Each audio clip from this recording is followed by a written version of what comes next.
강혜신의 오늘의 미국.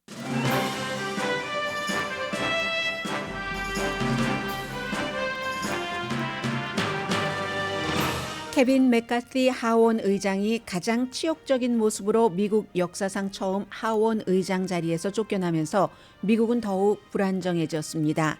임시 예산안으로 버티는 정부는 다시 폐쇄 위기를 해결해야 하고 맥카시가 쫓겨난 하원에서 우크라이나 지원은 더욱 어려워질 것으로 보입니다.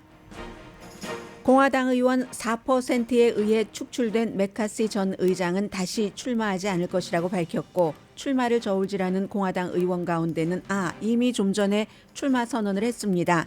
프리덤 코커스 창립 멤버로 트럼프 전 대통령을 무한정 지지하는 짐 조던 법사위원회 위원장도 있습니다.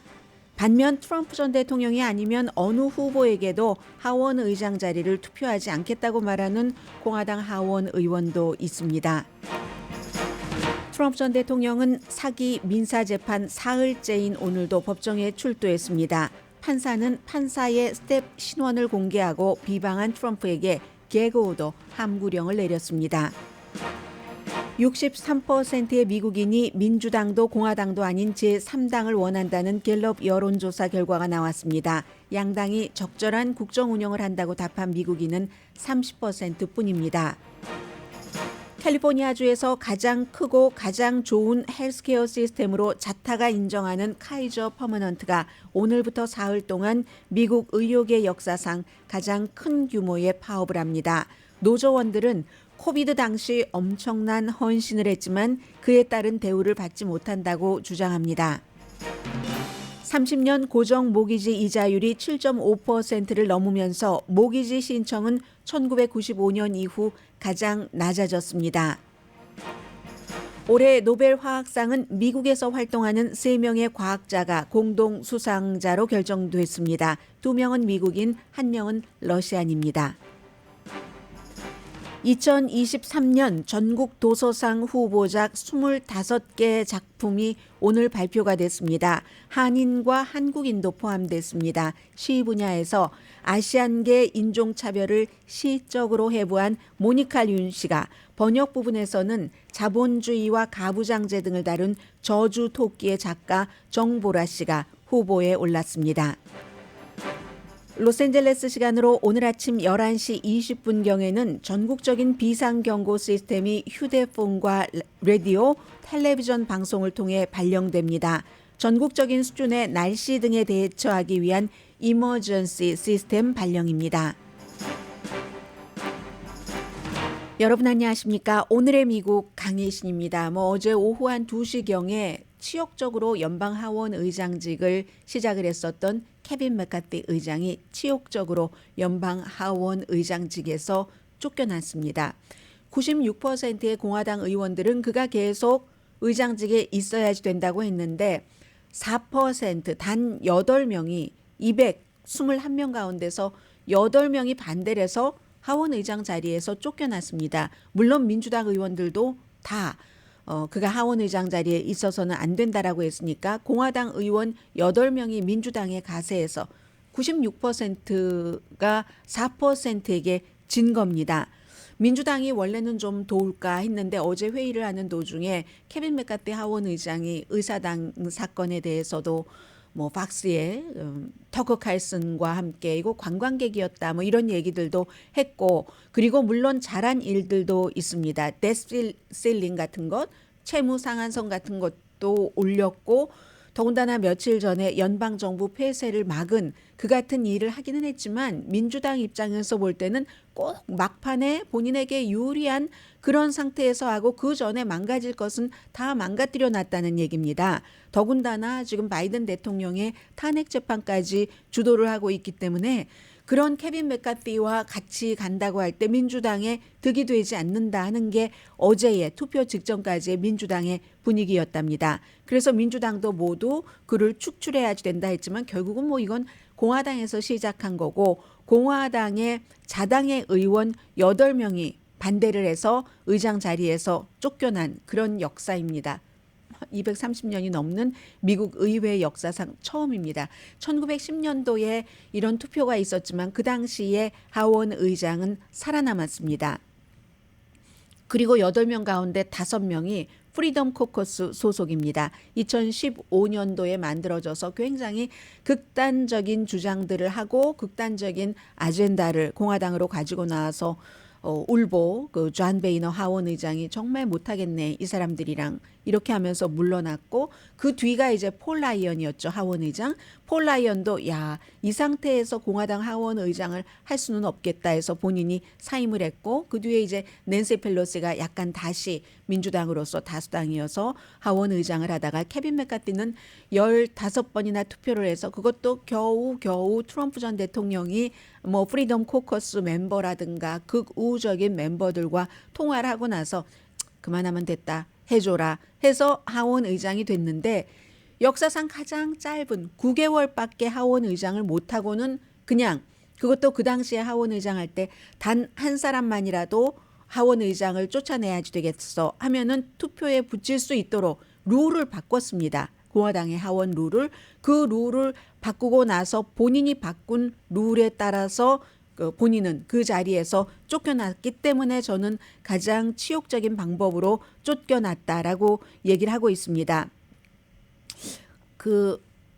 그러니까 96%가 지지를 해도 8명이 그렇지 않았기 때문에 210명이 지지를 하면 뭐합니까? 8명만 반대하면은 되도록 그렇게 이제 룰을 다시 바꾸면서까지 하원 의장이 됐는데 끝내 되지 못했습니다. 잘 끝까지 가지 못했습니다. 뭐 여러 가지 이유가 있겠지만 기본적으로는 맷 게츠라는 플로리다주가 지역구인 연방 하원 의원 어제 이 케빈 맥카티가 하원 의장 자리에서 쫓겨나고 나서 몇 시간 동안 아무 말도 하지 않다가 저녁에 얘기를 하는데 거의 1시간 동안 기자회견을 하는데 그건 마치 어떤 치유하는 시간인 것처럼 처음에 근사하게 얘기를 하더니 나중에는 온갖 뭐 비난 같은 것을 많이 했습니다.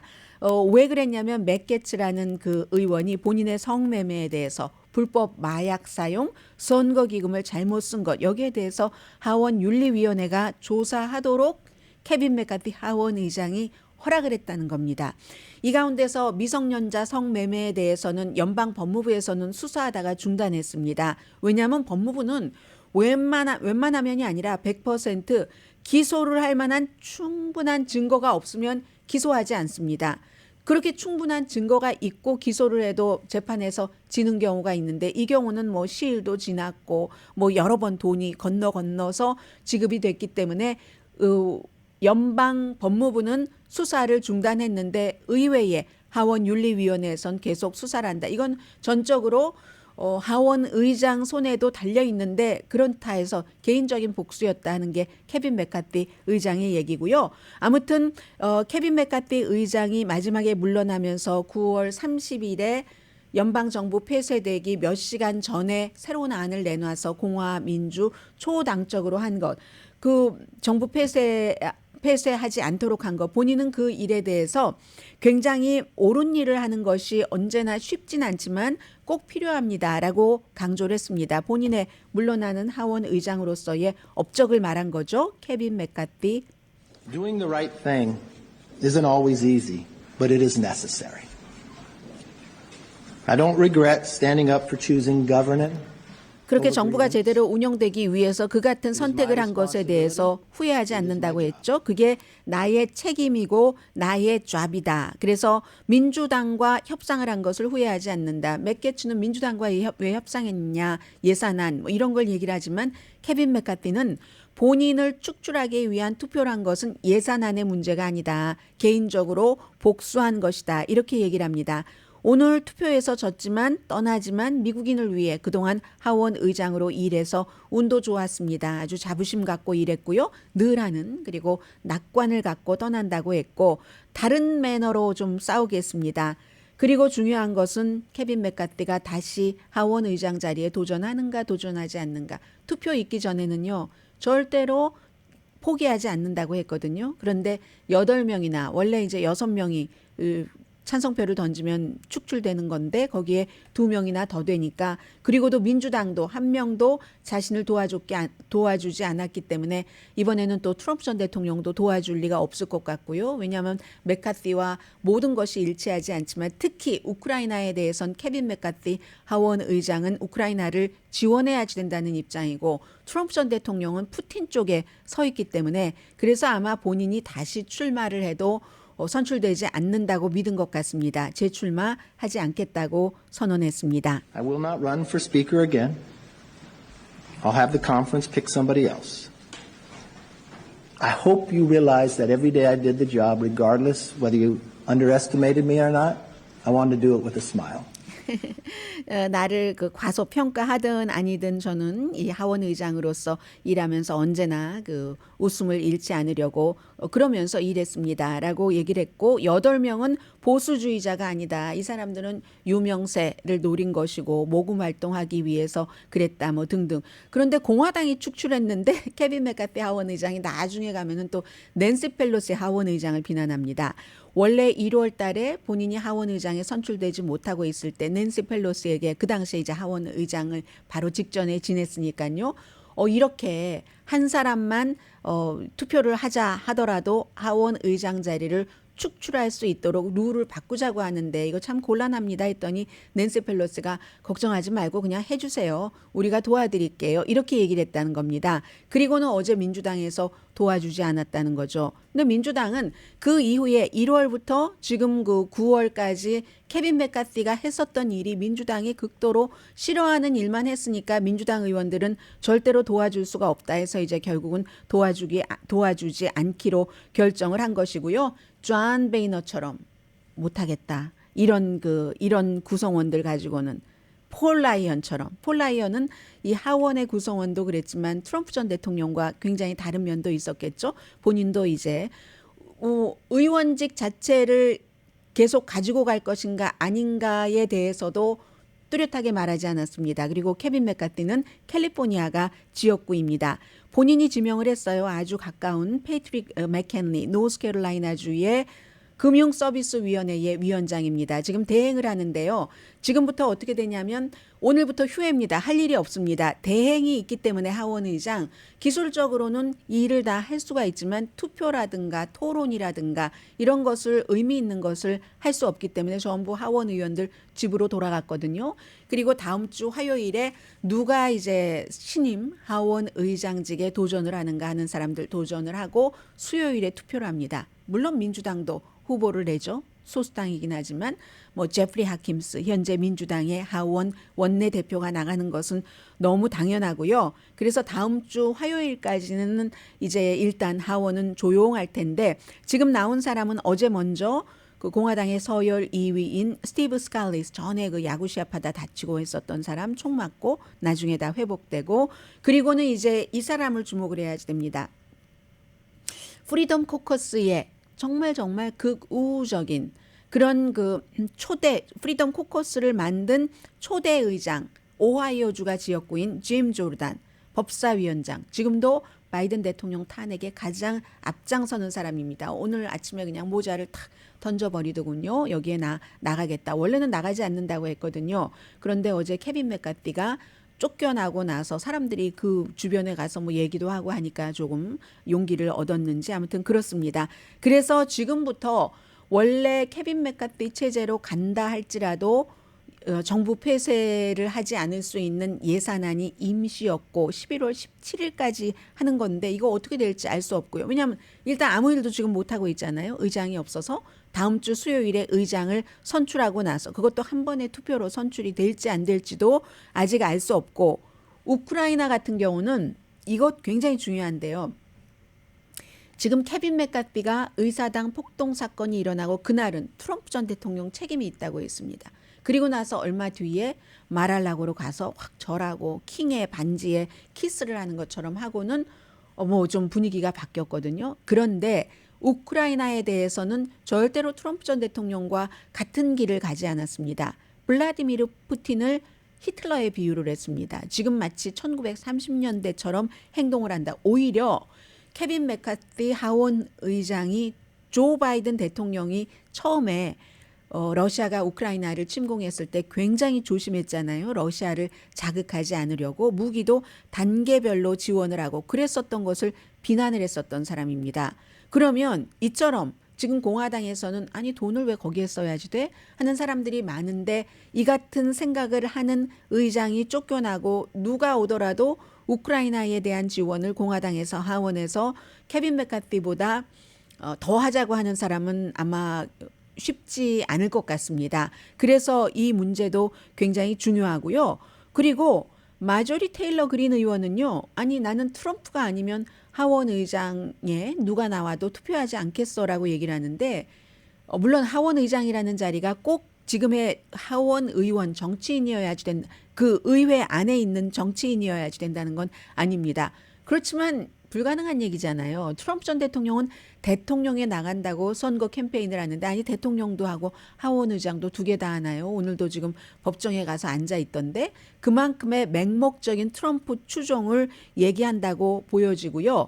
그리고 신임 하원 의장 대행은 페이트릭 맥켄리는 뭐 여러분들 텔레비전 보시면 연방 하원에 나비 넥타이 매는 의원이 별로 없어서 나비 넥타이 자주 매고 그리고 보통 이제 짙은 색 양복을 많이 입는데 이 맥켄리 의원은 옅은 색이라든가 줄무늬라든가 이런 것도 많이 입거든요. 그런 의원입니다. 공화당 사이에서 막 존중받고 그런 의원이긴 한데 제일 먼저 한 일이 뭐냐면요. 어제 본인이 딱 대행으로서 쫓겨난 메카티에 의해서 그 자리를 딱 위임받고 나서 민주당의 낸시 펠로시와 그 밖에 이제 중요한 인물에게 방 빼라, 사무실 빼라, 사무실을 재배치하겠다라고 통고를 했습니다. 그러니까 아마 낸시 펠로시 하원 의장 같은 경우는 너무나 의회에서 오래 있었고 그리고 이제 뭐 서열 2위에게도 그랬던 것 같은데 대표 빼고 뭐 제프리 하킴스는 최근에 들어갔으니까요. 그러니까 아마 뭐 여러 가지 그 위치 좌 포지션 자체가 바뀌어도 좀 대우를 해준 것 같습니다. 시니어리티로 그런 자리를 준 것 같은데 방 빼라 하니까 낸시 펠로시 하원 의장이 아니 지금 신임 공화당의 하원 의장 대행은 할 일이 얼마나 많은데 오피스가 방이 그렇게 중요한가 보지? 나는 별로 중요하지 않는데 한마디 하더군요. 아마도 케빈 메카티와 친한데 케빈 메카티가 아니 낸시 펠로시 충고 듣고 나서 내가 룰을 바꿨다가 이렇게 당했잖아 라는 것을 갚아주기 위해서 그런 건지는 모르겠습니다만은 뭐 그다지 뭐 멋있어 보이는 제 일의 조치는 아니었다고 생각하시는 분들도 계실 것 같고요. 그리고 뭐 지금 낸시 펠로시 하원 의장은 워싱턴에 있지도 않아요. 어제 이제 워싱턴 쪽에서 샌프란시스코로 다이언 파인스타인 연방 상원의원 시신이 이미 와서 장례식 준비를 하고 있기 때문에 지금 샌프란시스코에 있어서 어제 투표를 안 한 겁니다. 그래서 어제 민주당 투표가 208표밖에 안 나온 거거든요. 아무튼 지금 연방 정부 폐쇄와 우크라이나 이런 문제 있고 뉴욕타임스가 꽤 오래됐어요. 날마다 사설 쓰지 않잖아요. 근데 오늘 사설에서 미국 사람들은 이것보다는 조금 더 좋은 대우를 받을 그럴 자격이 있다. 왜 그 잡이 공무가 몇몇 극단주의자 8명 4%에 달려서 이렇게 뒤집혀야지 되는가?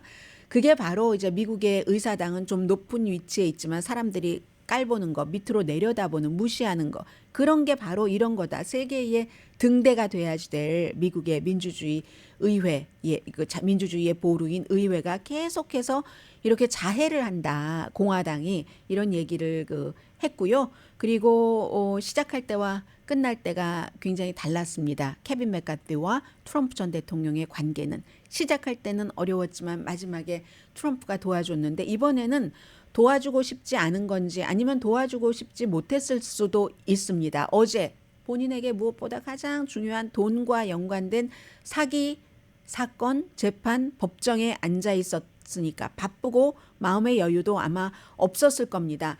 트럼프 전 대통령이 어제 이제 다 이렇게 끝나고 나서 한 얘기가요. 아니 왜 공화당은 민주당과 싸워야지 되는데 당내에서 저렇게 싸우지?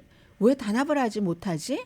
참 이상해. 이렇게 얘기하는데 아니 당에서도 본인과 마음에 들지 않는다면 존 맥케인 같은 사람도 무슨 뭐죠? 포로로 잡혀 있었던 사람이 무슨 영웅이냐고 하고 같은 공화당이라도 그냥 막 막대기를 휘저었던 트럼프 전 대통령에게는 좀 어울리지 않는 말이 아닌가 이런 생각이 들고요. 앞으로 저는 이제 그 뉴스를 보면서 왜 웨스트 윙 드라마 여러분 보신 분들 많으시죠? 혼돈 그리고 어떻게 될지 모르는 음모 제일 중요한 건 거기에 생존이죠. 정치인들 생존 이런 것들이 들어가 있는 웨스트 윙 에피소드보다도 지금 연방 하원 공화당을 중심으로 한 것이 더 재밌겠다. 그런데 그 재밌겠다 드라마 자체로는 그렇지만 미국인들은 지금 생존에 관한 문제잖아요. 정부가 문을 여느냐 닫느냐. 그리고 우크라이나 국민들은 미국이 지원하는 것에 따라서 우크라이나라는 국가의 생존이 달려 있는데 미국 국민과 우크라이나 국민은 재밌지 않겠다라고 지금 보고 있는 거고요. 뉴트 깅그리치 전 공화당의 하원 의장이 맥 게이츠 제명해야지 된다. 그 완전히 반역자야 반역자. 이렇게 얘기를 하고 있고 저는 또 하나는 지금도 이 케빈 맥카티의 얘기가 나오고 있는데요. 낸시 펠로시 왜 민주당을 지적을 하는데 To Paul, because I believe in the institution.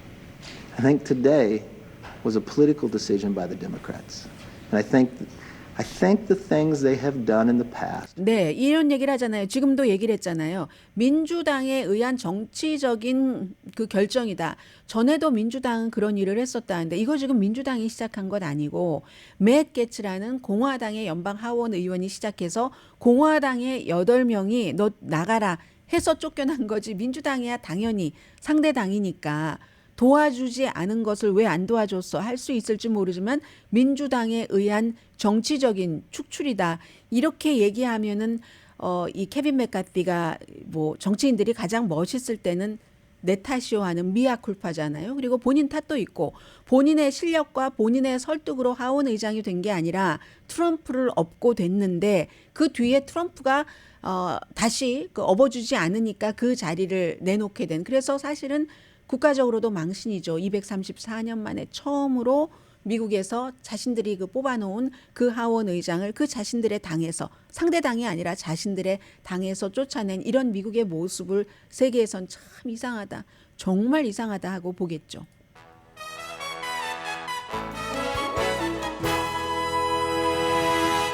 지금부터 한 2시간 정도 남았습니다. 여러분들 휴대폰이 울려야지 되거든요. 안 울리면 문제 있는 거거든요. 잠시 뒤에 전해드립니다. 라디오 서울 방송 오늘의 미국 듣고 계십니다. 네, 지금 텔레비전에서 계속 그 얘기를 하고 있는데요. 그 스테니 호이어 메릴랜드가 그 지역구인 민주당의 뭐 탑 의원이죠. 그리고 낸시 펠로시 하원 의장에 대해서 일반 사무실 방배라는 게 아니라 그 하이드웨이 오피스라고 해서 연방 그 상원 의원 가운데서 고위직이 이제 그것을 비밀 뭐 의신처처럼 쓸 수 있는 그런 사무실을 갖고 있는데 그거 빼라 이런 그 얘기랍니다. 뭐 회의를 은밀하게 진행을 해야지 될 때라든가 아니면 뭐 그곳에서 낮잠을 잘 수도 있고 일반 오피스가 아니라 그런 그 하이드웨이 좀 숨어서 지낼 수 있는 그런 오피스를 빼라고 한 것입니다. 제일 첫 번째가 그게 조금 좀 자잘해 보이긴 하죠.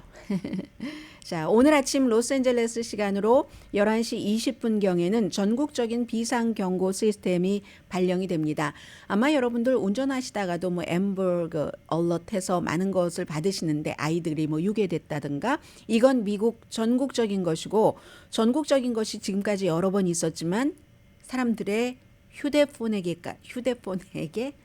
휴대폰을 사람화했네요. 의인화. 그렇죠. 뭐 요즘 휴대폰이 친구인데요. 뭐 여러분들의 그렇게 하는 것은 이번이 2번째랍니다. 2018년도인가 한 번 있었고 연방 그 피마 재해청과 연방통신위원회가 같이 하는 건데요. 약 1분 정도 그리고 뭐 아무런 여러분들 그 답을 하지 않으셔도 되는데 긴급한 상황, 뭐 날씨가 될 수도 있고 전국적으로 지금 뭔가가 위험합니다 하는 그런 우리 예전에 한국에 살 때 뭐 민방위 훈련 이런 것 많이 했잖아요. 그럴 때 정부에서 국민에게 알린다는 겁니다.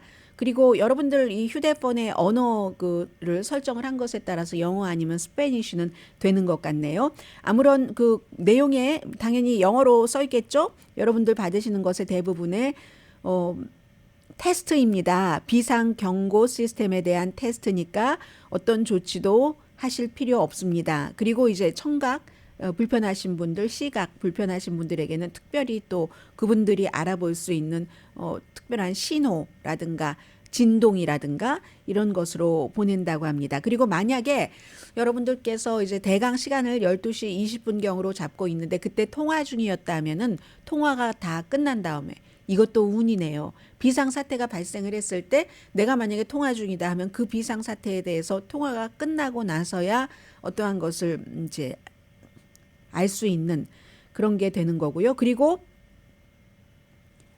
켜 있어야지 되고 비행기 모드이면은 안 되고 일부 아주 오래된 전화기는 이 비상 알람을 받지 못합니다. 그리고 휴대폰뿐만이 아니라 라디오 방송국 또 텔레비전, 케이블 시스템 전부 이제 그 11시 20분 로스앤젤레스 시간으로 그렇게 됩니다. 그러니까 동부에서는 뭐 12시 1시 2시 20분경이 되겠네요. 항상 연방기관은 뭔가 시스템을 만들어 놓으면 이 시스템이 제대로 작동하는지 알고 싶어 하죠. 그리고 또 제대로 작동하는지도 알고 싶어 하고 사람들에게 이런 게 있다 하는 것도 알려주고 싶어 하고 그래서 오늘 있는 일입니다. 아주 드물게 있는 일이니까 여러분들도 한번 그렇구나 하고 생각하시면 될 것 같고요.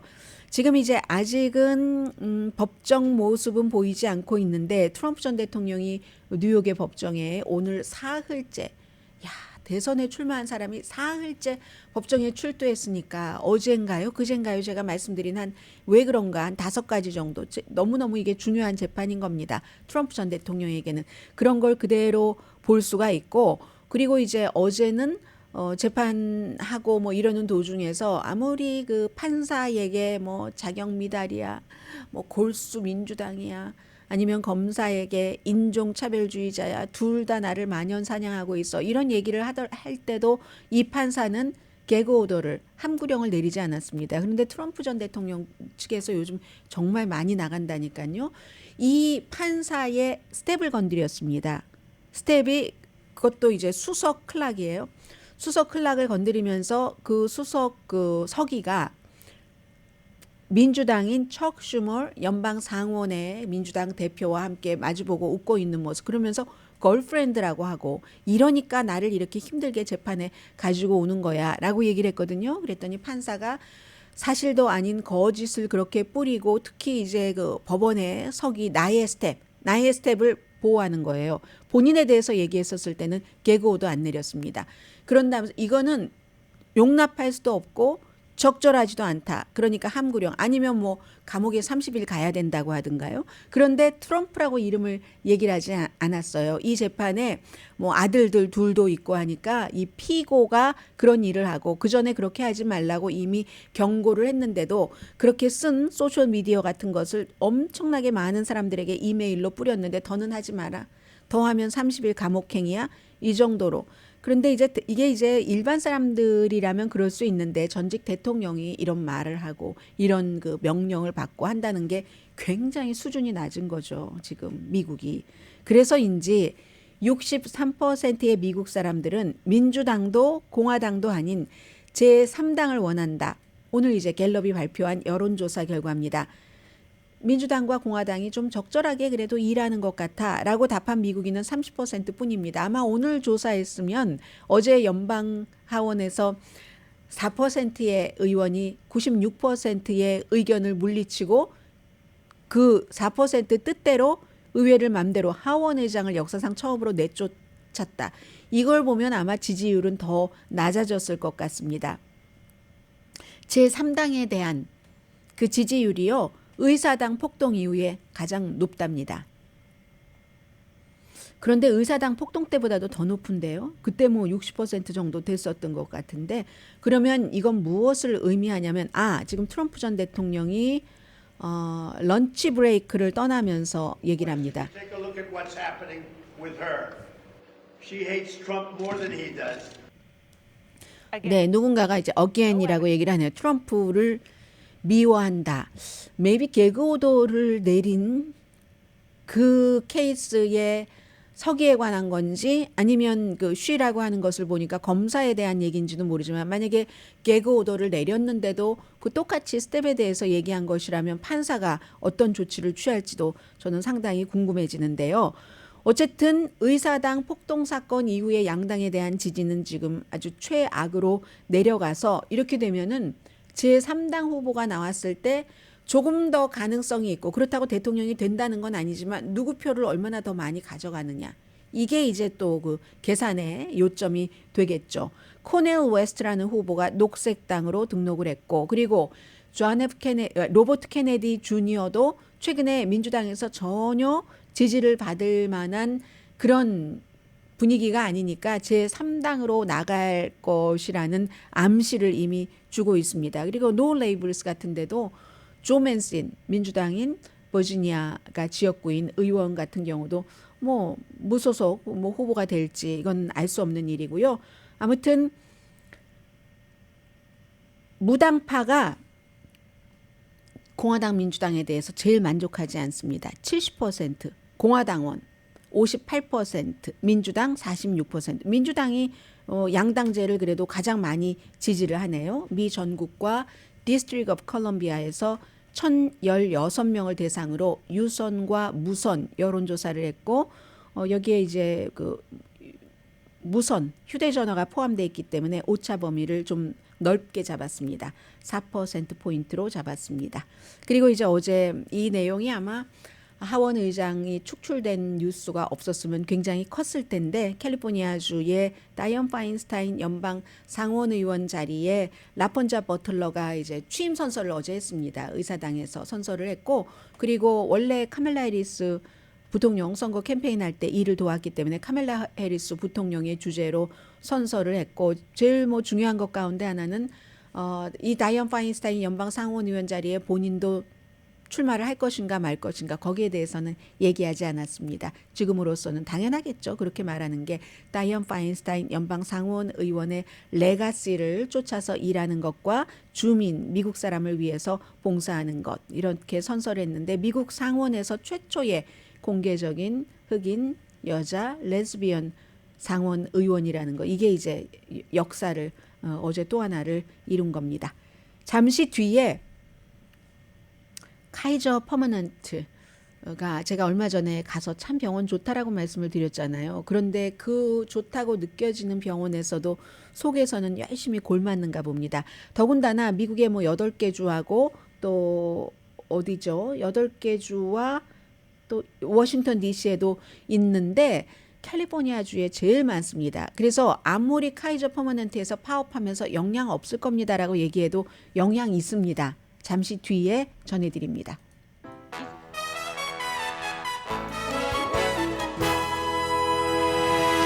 라디오 서울 방송 오늘의 미국 듣고 계십니다. 지금 30년 고정 모기지 이자율이 5%만 해도 얼마나 좋겠습니까? 7.53%로서 2000년도 12월 달 이후에 최고입니다. 모기지 이자율 7.5% 넘으면 그 다음에는 이제 막 벌벌 떠는 이런 그 전문가들이 많이 있는데요. 따라서 이제 모기지 신청률이 지난 며칠 사이에 1995년 이후에 가장 적답니다. 2005, 2015년 거의 뭐 30년 만에 최저인 거죠. 이게 뭐 집이라는 것이 비싼 거니까 비싸니까 페이먼이 이자율이 이렇게 차이가 나면은 엄청 높아지잖아요. 그래서 어제부터 이미 그 이런 일들이 있었기 때문에 뭐 홈디포라든가 뭐 주식시장에서 많이 내려갔고 그리고 은행도 주택 융자하니까 은행 주식들도 많이 내려갔고 했거든요. 대신에 이제 이럴 때는 30년 만기 국채 수익률이라든가 10년 만기 국채 수익률이라든가 뭐 이런 경우는 뭐 거의 5%까지 가는 그런 상황이고요. 다우지수 지금 제가 텔레비전에서 계속 선전이 나와서 말을 조금 여러분들께 해드리면서 좀 지수를 보려고 하는데 선전이 끝나질 않아요. 어제 이제 다우지수도 내려갔고 S&P 500, 나스닥도 2% 정도가 내려갔거든요. 그래서 다우는 이제 어제로 올 들어서 마이너스. S&P 500는 최근에 많이 내려갔어도 워낙에 그 성장이 깊었기 때문에 높았기 때문에 지금도 올 들어서 10% 성장 정도는 했습니다. 그래서 지금으로서는요 주식시장의 분위기가 다우지수도 그렇고 어제 많이 내려가서 지금은 101포인트 오름세를 보이고 있네요. 어제 뭐 1.3포인트 내려갔거든요. 400포인트 이상 내려갔고 나스닥도 많이 131, S&P 500가 24포인트 정도는 올라갔습니다. 오랜만에 3대 지수가 다 똑같이 이 시간대에 올라가는 걸 보네요. 그런데 제가 요즘에 이렇게 주식시장을 보니까요. 이런 것들은 있더군요. 많은 한국 분들께서 장기적인 그 투자를 하시잖아요. 장기적인 투자를 하시는데 역시 미래의 산업이다 하는 무슨 칩 분야라든가 이런 것은 뭐 대표적으로 뭐 엔비디아 같은 다른 나스닥 주식들이 내려갈 때도 잘 내려가지 않는 뭐 이렇게 좀 받쳐주는 그런 분위기들은 있기 때문에 투자를 하시는 분들은 잘 보시고 날마다 올라갔다 내려갔다 하지 마시고 그리고 이제 좀 묻어두실 수 있으면 얼마나 좋겠어요. 자, 지금 그렇게 돼 있고 카이저 그 퍼머넌트 같은 경우가 완전히 미국 의료 시스템에 뭐 보험도 있고 그 모델로 알려졌잖아요. 직원들도 대우가 좋으니까 아주 친절하고 뭐 모든 시설들도 좋고 미국에서 특히 캘리포니아주에서 가장 크고 가장 좋은 헬스케어 시스템인데 막 자타가 인정을 합니다.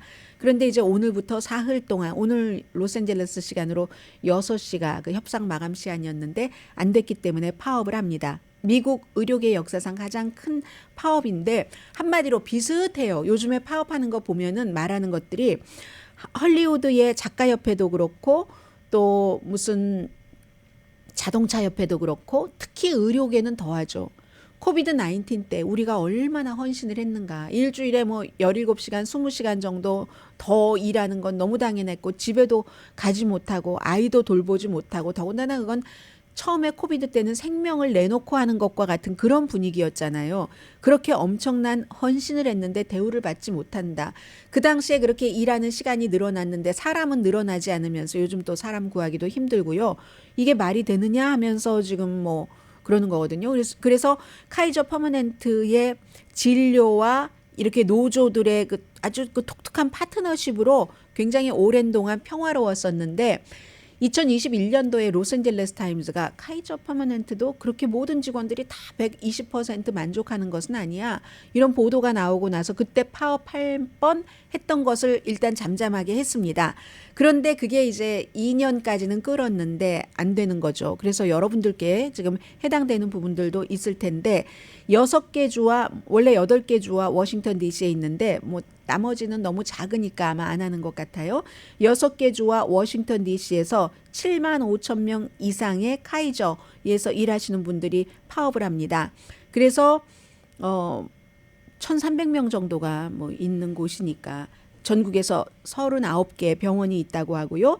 그리고 파업하는 사람 거의가 지금 캘리포니아거든요. 7만 5천 명 파업한다고 하는데 그런데 6만 8,500명이 캘리포니아주랍니다. 캘리포니아주에 카이저 병원이 많이 있잖아요. 그리고 이제 버지니아주라든가 여러분들 살고 계시는 워싱턴 DC는 파업하는 사람 숫자가 가장 적어서 캘리포니아주는 6만 8,500명인데 그쪽은 180명 정도 있습니다. 그래서 카이저 병원에서는 저희가 무슨 뭐 해가 없도록 최대한 노력을 하겠습니다. 응급실 열어놓는다는 얘기가 되겠고 긴급 수술할 수 있다는 얘기가 되겠지만 응급한 것만 응급한 게 아니잖아요. 그래서 캘리포니아, 콜로라도, 오레곤, 워싱턴, 버지니아 뭐 이런 데는 지금 뭐 카이저 그 병원 예약하신 분들도 어떤 경우에는 좀 예약 자체가 흐트러질 수도 있다는 이런 것이고요. 그러니까 의료 서비스 보험 이쪽 업계에서 아주 선두주자고 모델이었다고 하는데도 불구하고 이게 안 되는 거죠. 그래서 만약에 당연하죠. 이제 전부 돈 올리고 대우 좋게 해라 해서 간호사, 무슨 간호보조사, 응급실에 뭐 테크니션, 방사선, 초음파, 뭐 호흡치료사, 엑스레이 등등등 검안, 뭐 그리고 이제 음식가 하시는 분들도 계시고 청소하시는 분들, 약국 또 운전하시는 분들, 뭐 건강보조원, 뭐 혈액 검사하시는 분들, 뭐 치과 등등 콜센터까지 전부 다 영향을 받잖아요. 그래서 여러분들 수술이 지연되거나 일정이 변경될 수도 있다는 거. 이래서 만약에 그런 여러 가지 대우를 높여주면 그 다음에는 이제 그 또 가격을 올릴 수밖에 없고 전체적으로 다 타격은 있을 수밖에 없는 카이저의 파업이다. 이런 얘기로 보시면 될 것 같고요. 캘리포니아주에서는 지역마다 다 다른데 시간당 23달러 최저임금을 지금 제한하고 있다고 하네요.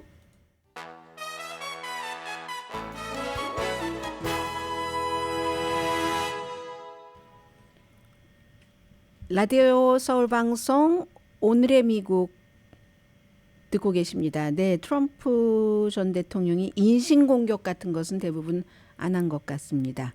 오늘은 법정에서 개그 오더를 받았기 때문에 아마 제가 앞서 말씀드린 것이 어제의 클립이었을지도 모르겠고요. 오늘도 이 사건 자체에 대해서 불만은 얘기를 했지만 판사가 무섭긴 무섭네요. 무슨 욕설이라든가 인신공격 같은 것은 거의 중단했다. 오늘은 뭐 이런 얘기를 하고 있고요. 자, 노벨 화학상 수상자가 나노 세계의 개척자인 3명의 과학자로 결정이 됐습니다. 몬지 마웬디 매사추세츠 공과대학 교수 프랑스 태생인데 오늘도 강의할 예정이 있었는데 뭐 강의가 제대로 되겠어요? 아무리 교수라 할지라도. 그리고 루이스 브루스 컬럼비아 대학교의 석좌 교수인데 바로 위에 앞에 말씀드린 이 프랑스계 미국인 교수가 이 석좌 교수 아래서 일을 했습니다. 그리고 세 번째는 그 알렉세이 그 에키모프 딱 이름이 말해주고 있네요. 뉴욕의 어떤 그 회사의 과학자인데 그 러시안입니다. 미국에서 살지만 국적은 러시안입니다. 아주 작은 입자로 압축된 우리 그 점 나츠를 개발하고 그게요. 이게 무슨 말인지 저도 잘 모르겠는데요. 전자가 숨을 쉴 공간조차 없을 정도로 작은 그 입자로 압축된 반도체랍니다.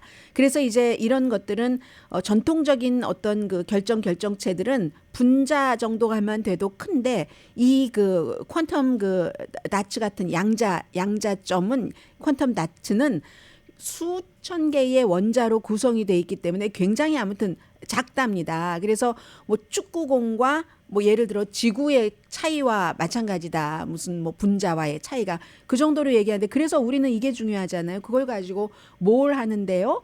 LED 전구의 색상을 조정하고 텔레비전 스크린의 화질, 뭐 화상도를 높일 수 있고 또 의학 분야에서는 암세포를 제거하고 생의학 분야가 되겠네요. 응용 분야. 그 밖에는 뭐 전자공학, 태양전지, 암호화된 양자정보 발전 등등등등 해서 그동안 굉장히 많은 학자들이 1930년대 초부터 이 같은 그 특성을 예측은 했지만 그 이후 50년 동안 계속 실험실에서 하고 또 하고 해도 이게 정말로 작은 그런 크기의 퀀텀 다트, 퀀텀 그 양자 점을 만드는 것은 불가능했는데 이 세 분들이 만들어서 이제 그렇게 됐다는 겁니다. 그리고 이 노벨상 그 협회에서 AP하고 로이터 통신이 노벨상 협회가 발표하기 전에 이 내용을 먼저 보도했는데요. 실수였대요. 이메일을 보냈는데 아마 시간을 예약을 했는데 누군가가 시간 예약을 좀 4시간인가 일찍 해서 보낸 것 같죠. 그래서 그랬다는 얘기고요. 그 얘기는 뭐 아주 뭐 심각한 것은 아니고요. 제가 시간이 없는데도 극박한 뉴스가 아닌데 오늘 이걸 다 읽었다는 것 아니겠습니까?